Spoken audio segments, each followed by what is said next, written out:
Thanks for coming along today, Oein. So we're going to be talking about TwiggyWoman, the book, and I think it'd be a good idea if we start with looking at how to frame storytelling in general. So I think one of the easiest questions for that, or possibly the most complicated, would be, for you, what's storytelling? Like, what's that mean for you? You have to go back to when I was a young lad in the short trousers, right? I'm walking the road, mother's dead since 1968, so everybody becomes your neighbour, you know what I mean? And stories and tales and all that. So you walk up the road, you're going up the hill, there's a caravan in the left and the caravan's on the right, all the way up along the hill, all the way up to Clune Sully. Oh, Tinker's Hill, yeah. Right, you know what I'm talking about. And in spring, it's magic. I mean, it's magic, absolutely. You know, you'd give up a palace just to live on the side of the road, just for the peace and comfort of it, nature all around you. Why wouldn't you? But in them gatherings or in them walks, there'd be stories. Come over here and I'll tell you this. Come over here, yeah, you want a mug of tea, and you're talking about an open fire, the pan there, the griddle bread there, tear it off, there's a piece for you, there's a mug of tea. But you'll be dunking the bread in it, and you'll be having a cracking on it, and the next minute the story would come out. Which way did you come? Did you come up the road? Did you pass by the well? Yeah, well, why did you pass by the well and not take some water over it? Did you know that that's a holy well? You can't be doing things like that. Can't be passing things like that and not passing either of them. Before one thing another, then you'd be, every day, you'd meet one person, then the next person. Before you know it, then you were welcome at the camp. And all the stories were there. But during the evening, when there was time for people to rest, stories came out. So I think one of the things, especially that Travis do very well, is like some of the stories are for entertainment, but other stories are also his way of like communicating, like either kind of moral views of the world or risk. Well, when you didn't have the written word and you didn't have they would say the vocabulary of having a few fancy words in your dictionary and all that, you told stories. What's the first ghost story someone told you thought this is a ghost story? It's like, it's not rather than a story, this is something that's happened to me.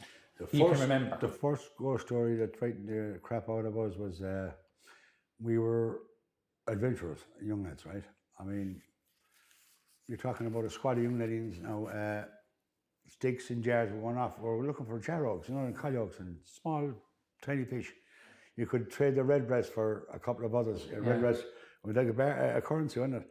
And if you had 3 redbreasts, you could get yourself a coyote, which was a bigger fish. Yeah. And the whole, but if you saved them, you could. Childhood currency. Yeah. No, I've only got 2 redbreasts, but that's, if you had another one, I'll give you a coyote for it. And it was going on and on and on. It was all trade among the children.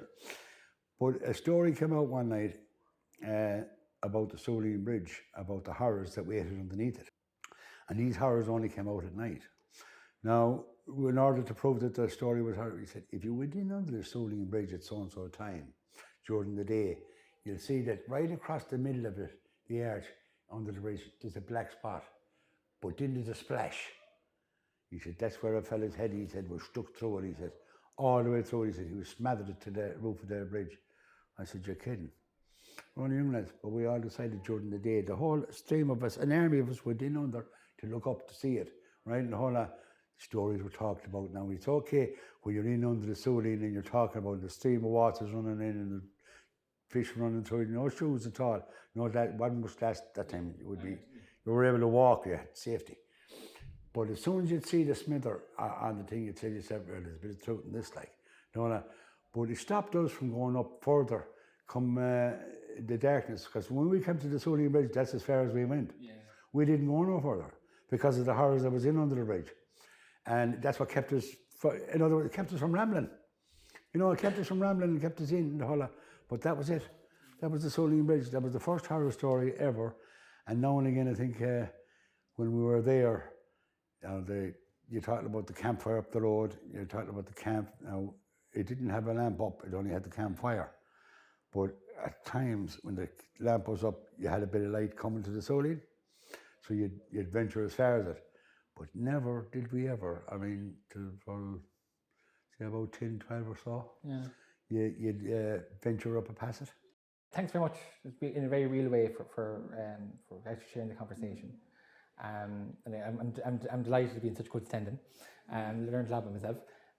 But this is going to be part of the launch of the book, The TwiggyWoman, and that's coming out on the 31st of October, which is sound itself. Owen, there isn't enough people like you, in fairness. Keys, you know, they were almost gone. One time they were outlaws in Ireland. You couldn't tell a story. It was against your religion. It was against belief of the English. You were selling, what was it called? You were disinfecting the Irish people from a noble cause of the Englishman. You weren't allowed to be telling stories. So the Keys were outlawed. So you're a bit of an outlaw.